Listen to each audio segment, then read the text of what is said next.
အားလုံးပဲမင်္ဂလာပါဒီနေ့ကတော့ဒီမှာအင်္ဂါနေ့ဒီမှာ US မှာအင်္ဂါနေ့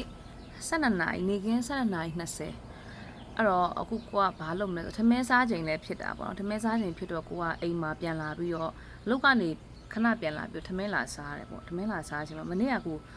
share ကြော်ထားတဲ့ share ကြော်ထားတဲ့ပဇွန်ချင်မောင်ကြော်ရယ်ပြီးတော့အဖေချက်ထားတဲ့အဖေလုပ်ထားတဲ့ငချိတ်နဲ့ငချိတ်ပေါင်းနဲ့ပဲပြုတ်ရယ်ပြီးတော့မနေ့တုန်းကကိုစားတဲ့ဟာပေါ့ပီဇာကြံသေးတယ်အဲ့ပီဇာလေးနည်းနည်းပပရယ်ပြီးလို့ရှင်ဟိုးအိမ်ရှိအိမ်ကအန်တီတွေအန်တီဆိုတာဟိုလောက်ရှိပါတယ်အန်တီမဟုတ်ပါဘူးအဖွားရွယ်လောက်ရှိပါတယ်သူကလာပြီးပေးထားတဲ့ cheese cake ရယ်ဒီမှာပြမယ်နော်ဒီမှာ cheese cake blueberry နဲ့ cheese cake အဲ့ blueberry နဲ့ cheese cake ကိုအဲ့ဒါမနေ့တော့အဲ့အန်တီရလာပြီးတော့လာပေးထားတာအဲ့ဒီဟာရယ်နောက်ပြီးတော့ဒီမှာ black coffee ဒီမှာ black coffee ဟာကိုတောက်တဲ့ black coffee ပါ black coffee ကတစ်ခွက်ကြီးပဲကိုတမျက်နှာလောက်ရှိတယ်ခွက်ကအဲ့လိုမျိုးဒါကိုတောက်တဲ့ black coffee ကိုပြတာပါပြီးလို့ရှိရင် main part ကိုရဲ့ favorite เนาะကိုကြော်ထားတဲ့ချမောင်ကျော်ကြွားချင်တာဗမာစားတွေမရှိပေမဲ့ကိုလို့စားတယ်လေအဲ့ဒါကိုကြွားချင်တာပါဒီမှာကြည့်ဒီလိုပဲလှည့်ပြလိုက်မယ်เนาะဒီမှာဟောဒီမှာချမောင်ကျော်ပါချမောင်ကျော်စီမများလေးနဲ့ဗမာစတိုင်ပေါ့နော်ဗမာစတိုင်ကတို့တွေကဗမာစားဆိုစီမများနဲ့ပဲစားတယ်ကွယ်ဘာမှလာမပြောနဲ့ငယ်တော့ကမင်းမသိသေးပါဘူးရိုက်တော့ကကြတော့အစီလျှော့စားဖို့ကိုကဘယ်တော့မှအစီလျှော့မစားဘူးဘယ်တော့မှလည်းညှောင်းနေအောင်မပေးဘူးအဲ့လိုမျိုးဒါချမောင်ကျော်ပြီးရင်ဒီမှာထမင်းအဖြူနဲ့ပဲစားမှာထမင်းအဖြူရယ်ဘတ်စမာတီဆန်နဲ့စားရတယ်ကိုကဒီမှာပေးဝါကူနာကအဆက်ကြောက်ကြက်ဥကျော်ရယ်ဘတ်စမာတီဆန်ရယ်เนาะဒီမှာကြည့်ဒီမှာငချိတ်ပေါင်းနဲ့ဘဲပြုတ်ဒီမှာမနေ့ကကိုစားတာကြံတဲ့ပီဇာလေးအဲ့လိုကိုကအဲ့လိုမျိုးစားပါတယ်အဲ့ဒါကိုပြချင်တာပါเนาะစားပါမယ်ပေါ့เนาะစားပါမယ်ဒါတော့အရှိမကွာဘယ်ကိုဒီမှာထွက်စားတာမျိုးအဲ့တော့ကိုစားမယ်ပေါ့เนาะစားမယ်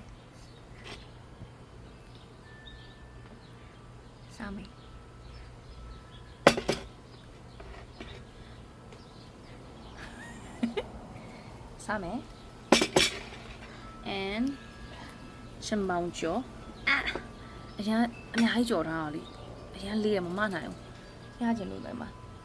ကိုကြော်ထားတဲ့ပဇွန်ရယ်ချမောင်ရယ်မြင့်ရယ်ကြော်ထားတာပါပဇွန်ချမောင်ကျော်နဲ့မြင့်နဲ့ပဇွန်နဲ့ရောပြီးကြော်ထားတာပါကိုလက်ရပြောတာကိုလက်ရဒါကpizza ဒါကမနေ့အကျန်အစားထုတ်တွေကအဲ့လိုနောက်နေ့စားရတဲ့ဟာပို့လို့ရတာရှိတယ်အမြရက်ကြာကြီးတော့မဟုတ်ဘူးเนาะအခုနကပြောတဲ့ cheese cake ပြန်ပြမယ်အဲ့တော့ကိုစားမယ်ဆိုတာပြရလဲပြချင်တယ်အဲ့တော့ဘယ်လိုလုပ်ရမလဲဖုန်းကလေးကိုတင်လိုက်မယ်အဲ့တော့စပြီးစားမယ်ပေါ့နော်ခုနကတယ်လီဖုန်းကိုအစီအစဉ်ကြအောင်တင်လိုက်တာဒီမှာ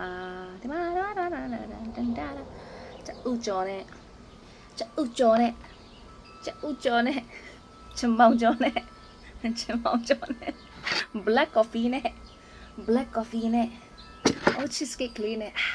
cheese cake လေးနဲ့အစားတောက်ကလေးများစားနေရတယ်ပျော်တာလေဒီမှာစိတ်ထဲမှာမစားခင်နဲ့ပျော်တာငချိတ်ပေါင်းကလေးနဲ့ပဲပြုတ်ကလေးနဲ့အရင်ဆုံးစားထားတဲ့ငချိတ်ပေါင်းနဲ့ဟိုဟာကိုအရင်စားလိုက်အောင်ငချိတ်ပေါင်းနဲ့ပဲပြုတ် share နော် share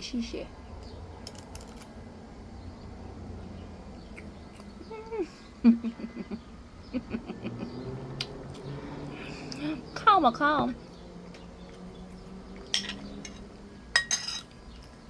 ကိုလေးကလည်းအစားတောက်ဆိုအဖေနဲ့ကိုလေးကအမျိုးအစားတောက်လို့ချက်တာဟိုဖြစ်တယ်လေ အိမ်မှာအရန်တေးချာအရန် specialize လုပ်ပြီးတော့လုပ်တယ်ငါချိတ်ကလေးတွေကစားရတဲ့ဖောက်နဲ့ငါချိတ်ကဖောက်နေတာညောင်းကောင်းမပဲပြုတ်မှာကျွန်တော်ပဲပြုတ်နော်ကျွန်တော်ပဲပြုတ်အမေရိကမှာကိုရှိနေနေရပမာရမရှိဘူးကောက်ကိုလှုပ်စားတယ်အားတော့ကောက်ကိုပဲအဲ့တော့ကိုကလည်းလှုပ်ရတဲ့အတွက်ကြောင့်လှုပ်တက်တဲ့အတွက်ကြောင့်ကိုကလည်းကောင်းကောင်းစားရတဲ့အတွက်ကြောင့်အရသာရှိ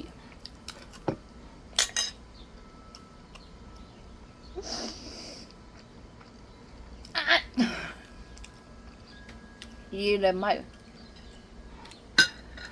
အဲ့ငါစိတ်စားရလို့ရှင်လေငါစိတ်ရတာဟောနှာခေါင်းမှာအမွှေးရလာကတ်နေရလိုက်တာအဲ့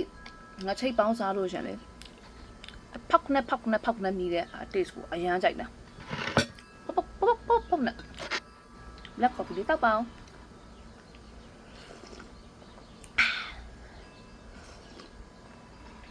black coffee တို့တောက်တယ်ဦးချိန်မောင်တို့ဦးချိန်ကြီးတို့ချင်းလို့ပေါ့မတ်ကြီးတို့ချင်းလို့မတ်တီတီတို့သူတို့ family ချင်းလေးပေါ့နော်ပူတယ်လေပူခါပပကူကဲအဲ့တော့ရှစ်ဆုံး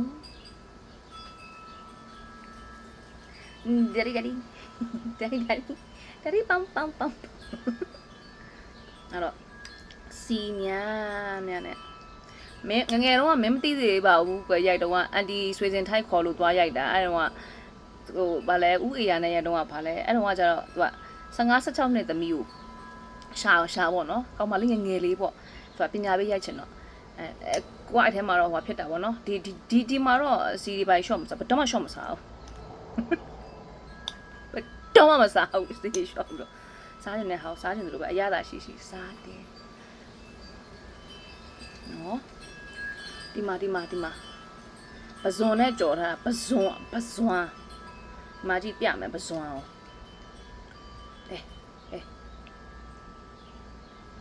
ပဇွန်ညလာပဇွန်အဲ့ဒါပဇွန်နော်ပဇွန်အမေရိကပဇွန်သူဘလို့ရောက်လာတော့မသိဘူးသူလည်းအဲ့လိုသင်္ဘောစီးလာလားလင်းစီးလာလားတော့မသိဘူးသူလည်းအဲ့လိုပဲကိုရီလိုပဲကိုရီးယားတော့လင်းစီးလာသူကတော့သင်္ဘောစီးလာလို့ထင်တာပဲနော်အမေရိကရောက်လာတဲ့ပဇွန်အဲ့လိုပဲဒါပေမဲ့ကိုယ့်ဘကန်နဲ့ရောက်သွားတော့သူလည်းအဲ့လိုကိုလေးပဲဖြစ်သွားတယ်ပြောချင်တာငါတို့ဘဝတွေကအမေရိကကြီးမှာဟဲ့ပဇွန်တယ်မလားဟိုကိုချက်မှတ်ကိုစားရတာဒါကိုပြောချင်တာဒီကပြီးတော့ပဇွန်လေးကိုစားကန်ဒီတနာဝါပြီးတော့အော်သူ့မှာသူကတင်မောစီးလာတာပေါ့ငါမလေးမနဲ့လာတာပေါ့အဲ့တော့ချမောင်ကျော်နဲ့ပဇွန်နဲ့ချမောင်ကျော်ပဇွန်ရဲ့မြင့်ရဲ့ဟောပါဦးချမောင်ရဲ့မြင့်ရဲ့ပဇွန်ရဲ့ကျော်ထားကိုကျော်ထားနော်ကိုကျော်ထားတာဘုံတော့ကိုကျော်ထားတာမြင်နော်တက်ဆူလာကိုချာပင်မထင်နဲ့နော်အကြောင်းမသိကြလို့မှာဒီလောက်ထိကိုကတချင်းတွေလည်းဆိုးတတ်တယ်ထမင်းတွေလည်းချက်တတ်တယ်ကားတွေလည်းမောင်းတတ်တယ်ပတ်ဆိုင်လည်းရှာတတ်တယ်ဒါပေမဲ့တောက်ကြီးများတယ်ရောက်တယ်လားအဲ့ဟာ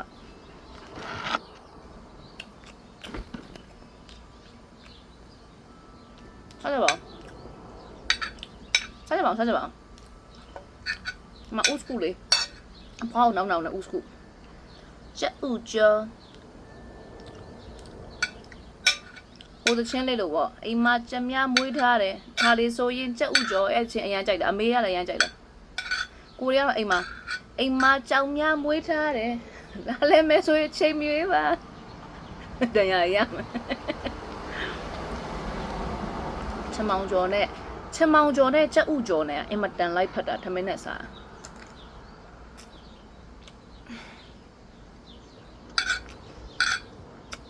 ညက်ချမောင်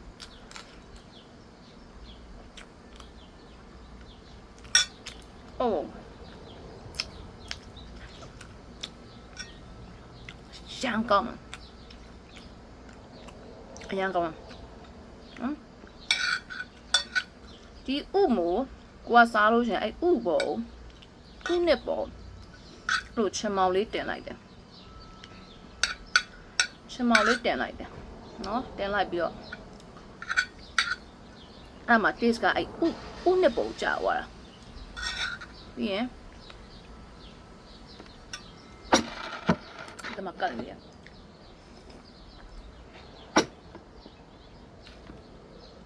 ကိုပါစားကလေးတေးသေးလေးပါအမလေးအစားတောက်တွေချားလို့ရှင်တော့အကျွေးပဲသွား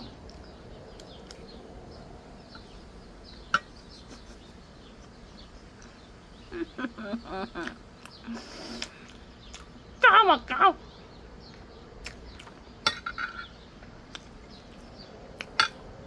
ဟုတ်ကိုရဗမာစားတောက်တွေကိုလေမရေရှက်ရစားတောက်ရတော့ကိုစိတ်တိုင်းချက်ပြုတ်စားတောက်ရတော့ကောင်းတာမရှိဘူးဟိုရင်တော့အဲလေးသွားတော့လေဗမာဆိုင်တွေမှာသွားစားဘူးပဲတဲ့ဆိုင်ဒီဆိုင်ကတော့ကောင်းတယ်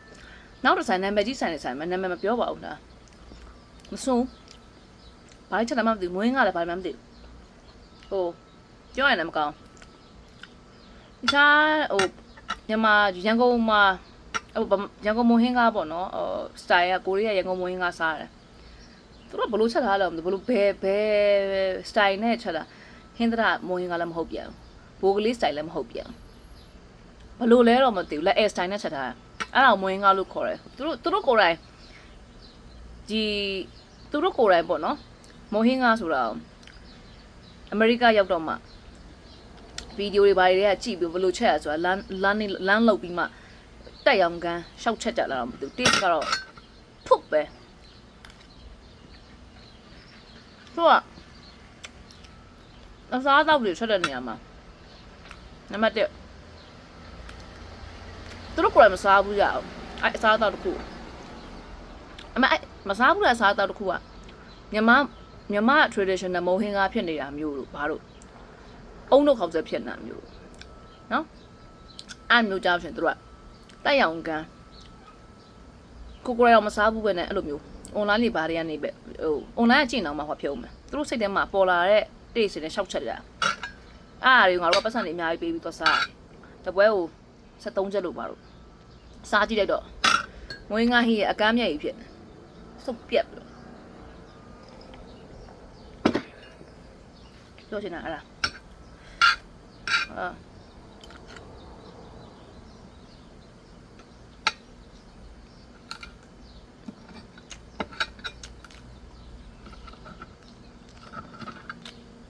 အဲ့တော့ကိုရီးယားမျိုးအစားတော့မလုံးရင်မလုံးမချလည်းမချက်ကိုရီးယားအချိန်ပေးပြီးချက်တယ်အစားတော့ကိုတော့ဆိုအလုပ်တွေအရင်လုပ်ပါတယ်အလုပ်တွေအရင်လုပ်ရတဲ့အချိန်မှာလူတွေကအလုပ်လုပ်ကြဘာကြောင့်မလဲ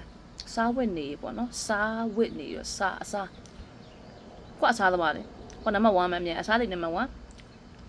အစားတွေနံပါတ်2အစားတွေနံပါတ်3အဲ့အစားကိုကအလုပ်လုပ်တယ်အသေးလုပ်မယ်ကောင်းကောင်းမွန်မွန်အစားအသောက်ကိုချက်မယ်ပြုတ်မယ်အသေးစားမယ်အဲ့ထက်ဆူလိုက်ဟဲ့ဟာပဲစတိုင်မယ်ငါဘယ်လိုထက်လားအခုခုလည်းမစားရသေးဘူးကြောက်ကြော်နဲ့ပြီးနေကြောက်ကြော်ကောင်းတယ်နော်ခုစားမယ်ဘယ်လိုတစ်ကောင်လုံးစားတော့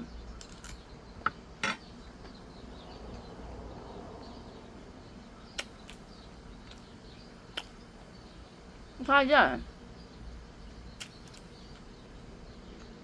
နမစားနေမှာပေါ့နော်ကွာ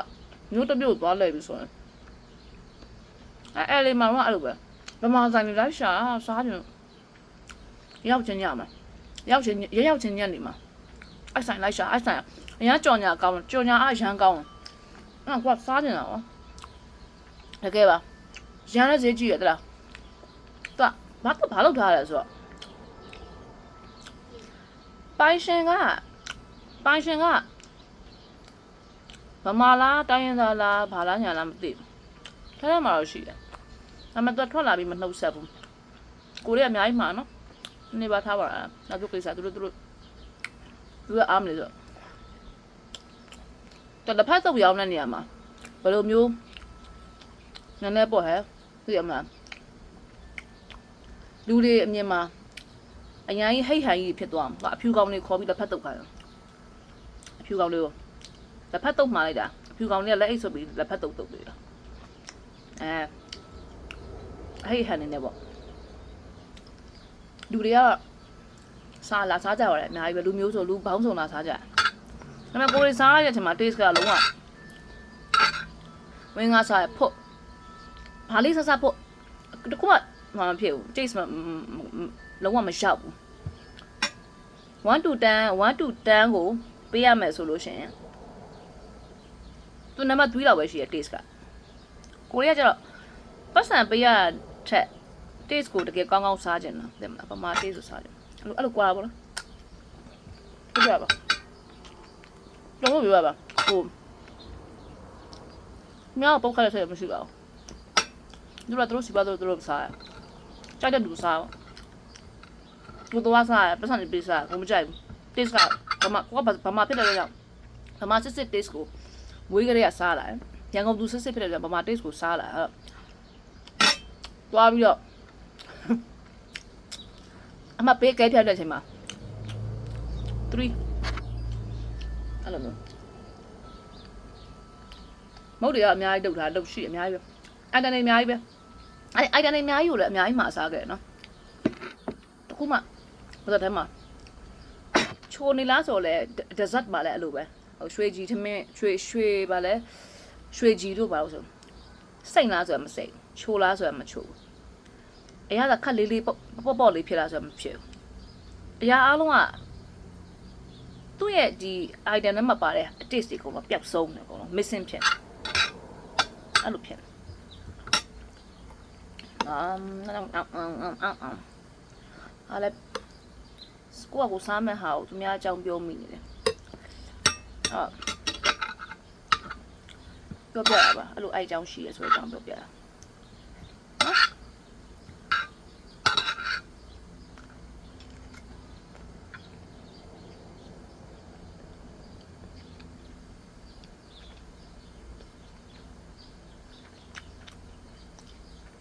ငါကောင်းမှာ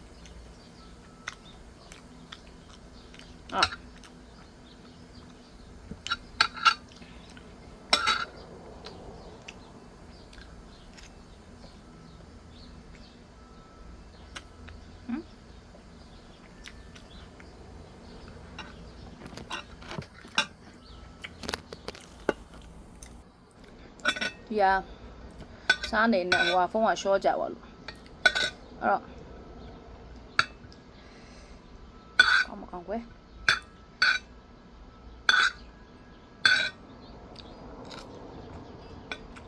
စားရစားကျောက်ကနှလုံးထတာနှလုံးမစားကြတော့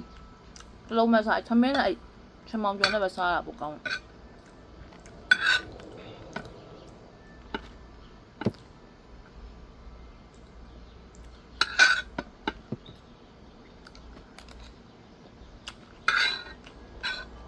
မြင့်ငါမြင့်ရ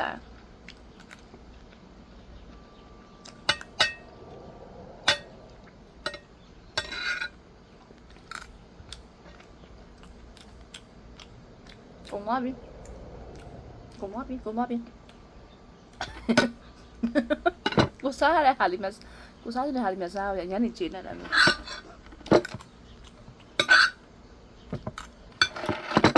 ဟုတ်ကြမစားတော့မင်းကောင်းဝေးပေါ်လာမယ်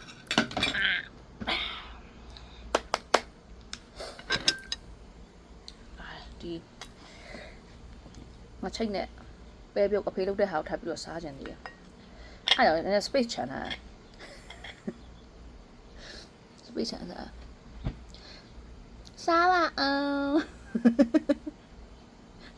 ဟိုဖူဘလော့ဂါပြောစားပါအောင်ဟုတ်ကဲ့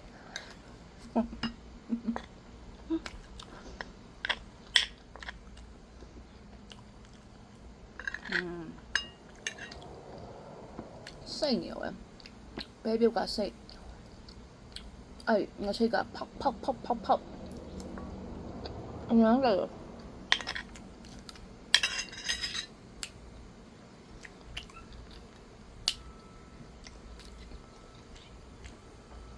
အဲ့လိုစားမယ်ညံ့ညံ့အဲ့လိုစားမယ်ကွာမျိုးအစားတော့အရင်ကြိုက်တော့လေအများကြီးလို့စားတာခုစားတာထမင်းပကံကုန်သွားတယ်အဲ့လိုချားဟာလည်းစားကြင်သေးတယ်အရင်စားနိုင်တာလေလားယောက်ျားတွေကကြောက်တယ်စားဒီပါဇက်ကျွတ်ကြောက်ညာလည်းပြောတာဟုတ်ပါဇက်ကျွတ်ကြောက်ပါဇက်ကျွတ်ဆိုရင်ကြောက်ကြပြီမ ranch ပါတယ်အမနေ့ဒါတော့မနေ့ကဟာလေးပါမနေ့ကပီဇာလေးနှွေးထားတာပြန်ပြီးနှွေးထားတာသူပြည့် ranch sauce လေးတက်ပီဇာကြီးတစ်ချက်လုံးသူက9.99 30ပဲဆိုတော့30ပေါ့ tax နဲ့ဆို12ချက်ခွဲကြတယ်ဒါတော့အများကြီးမစားနိုင်ဘူးကွာနည်းနည်းစားကျင်စိတ်ရှိစိတ်ကအများကြီးရှိနေစိတ်ရှိတယ်စိတ်က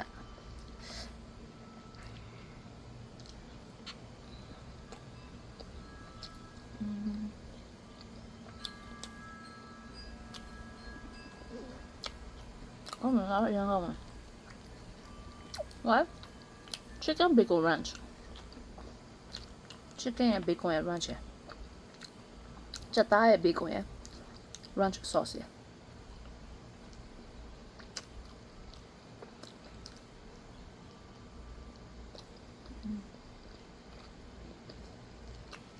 Come on. What?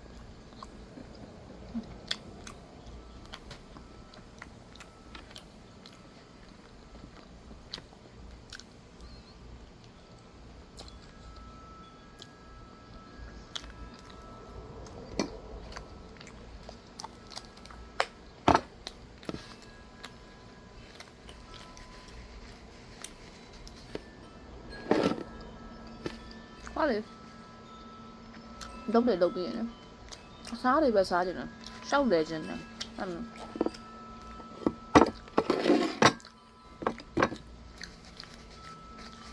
ဒီနေ့မှလည်းပတ်သက်ချင်စားနဲ့ပတ်သက်ချင်တယ်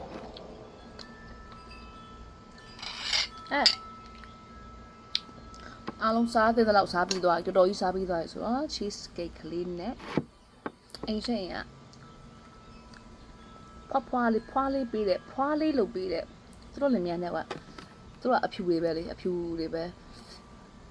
အဲ့အဖွားကြီးနာမည်ကဒါလင်းနဲ့အရန်ချောတာပဲပုံအေးအရန်ချောယောက်ျားကြီးကြောင့်မချောယောက်ျားကြီးကိုစူးအဲ့လိုမျိုးချောတဲ့လူတွေကလေရုပ်စူးတဲ့လူတွေနဲ့အမျိုးညားကြတယ်စုံကြတာဟုတ်တယ်လေတော်တော်များများအဲ့လိုပဲကိုရုပ်ဆိုးလို့သတ်မှတ်ထားတယ်လေကိုရုပ်ဆိုးလို့သတ်မှတ်ထားတယ်မာကြီးအဲ့ဒါအင်ရှင်ရပေးတဲ့ cheese cake နဲ့ blueberry cheese cake ပါသူတို့ဝယ်တာမဟုတ်နော်သူကကိုယ်တိုင်ဖုတ်တာတဲ့မလားကိုကဒီ cake ဖုတ်တာတွေပါတော့မကျွမ်းချင်းပီဇာလုပ်တတ်တယ်ပီဇာလုပ်တတ်တယ်ဟင်းထမင်းချက်တတ်တယ်အဲ့ cake တွေပါဖုတ်တာတွေပါမလုပ်တတ်ဘူးဆူရှီလိတ်တတ်တယ်အမေရိကရောက်ရှင်ဆူရှီမလိတ်တတ်လို့မရဘူးဆူရှီလိတ်တတ်တယ်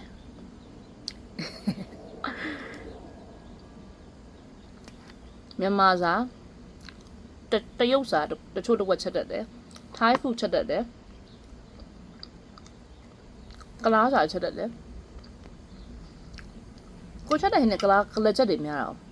ဟုတ်ထွေတူပြောကြမလို့ဗမာဟင်းနဲ့ကလားဟင်းနဲ့အဆင်တယ်လေအများကြီးတော့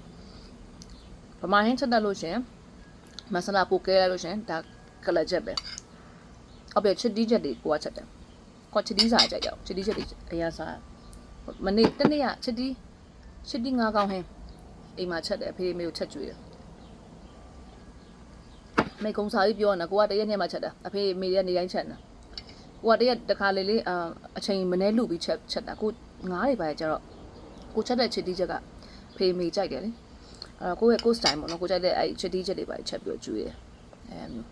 အချိန်ပေးပြီးချက်ရတော့အချိန်ကိုလူပြီးချက်ပေးတာပေါ့ဒါပေမဲ့အဖေမေရောက်နေရချက်တာဖေမေချက်နေတိုင်းစားတာကိုကအလုံးပြေးလုံးကနေအောင်လေချက်ဖို့ကအချိန်တကယ်မရအောင် မိဘတွေတန်ဖို့မိဘတွေတန်ဖို့အဲ့လိုပဲပြောရတာပေါ့ဟုတ်တကယ်ပြောတာပါနောက်တာမဟုတ်ဖေမေအိမ်မှာအမေကအထူးသဖြင့်ပင်မနဲ့သူကအဖေကဘူးလို့လို့ဆဲခဏလေးအဲ့သူအစေးကူတဲ့ကိစ္စလေးရှိနေတာပါနည်းစီးနဲ့ပတ်သက်တဲ့ကိစ္စတခုဖြစ်နေတာအိမ်မှာခဏနာအမေကတော့အရင်ကြောင်နေခွေးကိစ္စလည်းလုပ်ရတယ်ဟိုပင်မနဲ့အဲ့လိုမျိုးကိုကကျတော့အလုပ်လုပ်တော့အလုပ်မှာပင်မညတစ်မျိုးပေါ့နော်သူကိုယ်တိုင်ဖုတ်တယ်ဟာလားသူကကိုယ်အိမ်ရှိမှနေရအခုသူ့အိမ်ကိုလမ်းမြင်နေအဲ့ဖွာလေးပေါ့နော်ဖွာလေးပေါ့အဲ့အဖြူမကြီးရလေအဖြူမအဖွားကြီးရလေအရန်ချောတာမျက်နှာလေးရလေမင်းသမီးလိုပဲချာလီချပ်ဘယ်လိုပါတော့အရင်ကမင်းသမီးရပါအဲ့လိုဖောင်းအီလေဖြစ်စရာလေစိတ်ဓာတ်သဘောထားလည်းကောင်းနေရင်သူကကိုယ့်နဲ့မျက်နှာချင်းစာလို့ရှိရင်သူကဘဲတောင်းမှရှိတယ်နောက်အိမ်ကကြတော့စိတ်တက်မကောင်းတဲ့အိမ်ကကြတော့ညာတောင်းမှရှိရယ်ကိုယ့်မျက်နှာချင်းစာရင်ညာဘက်ပေါ့နော်ညာဘက်တောင်းညာတောင်းမှရှိတယ်အဲ့အိမ်ကကြတော့စိတ်တက်မကောင်းလုံးဝတွေးကြည့်ရတဲ့သူ့ယောက်ျားကငါသူ့ယောက်ျားတော့ယောက်ျားငယ်လေးယူထားတာအဲ့ကြောင့်ဖြစ်မှာစိတ်တွေပူမခေါ်မပြောမနှုတ်ဆက်ဘူး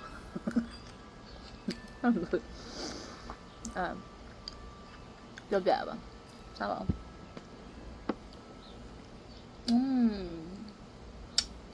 ခေါင်းမခေါင်းရှယ်သူကိုယ်ကတော့ taste က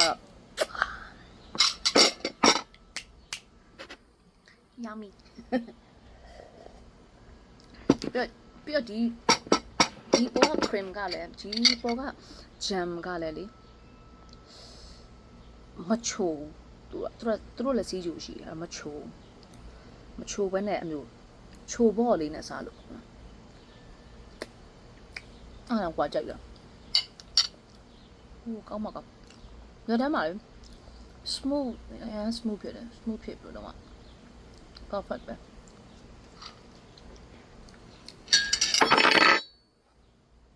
ပြုတ်ကြကျွေးပါနော်စားပါအောင်ကွာအားလေးတဲ့အောင်အားလည်းပြောချင်တယ်ကိုအိမ်မှာရှိရတဲ့ကနဲတယ်နော်နဲတော့ကိုစားမဲ့အဲ့လိုမျိုးချိန်လေးစားတဲ့ချိန်လေးတော့ကိုရဲ့ကိုရီမတွေဘော်တွေကိုပြပါဦးမယ်ပေါ့အဲ့နဲ့ရိုက်ဖြစ်သွားရိုက်လိုက်တာဒီအဲ့တော့အားလုံးကိုချစ်ပါတယ်